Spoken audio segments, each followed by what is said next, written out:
আসসালামু আলাইকুম বন্ধুরা, সবাই কেমন আছেন? আশা করি সবাই ভালো আছেন। আমি আপনাদের দোয়া অনেক ভালো আছি। বন্ধুরা দেখেন, এই কাকরোল ফুল এসেছে মাথায়। এই যে ফাঁকে ফাঁকে কাকরোল ধরছে,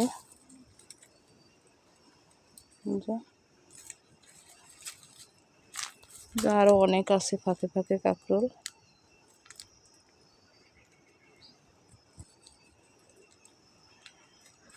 আমি আজকের কাকরোল পাতা শাক যাই বলেন, এটা আমি ভর্তা করব।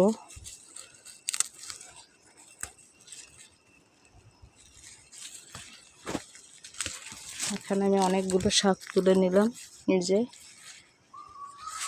ভর্তা করার জন্য। এই শাকটা কাঁচামরিচ, পেঁয়াজ, রসুন, চিংড়ি মাছ দিয়ে ভর্তা করলে অনেক মজা খেতে।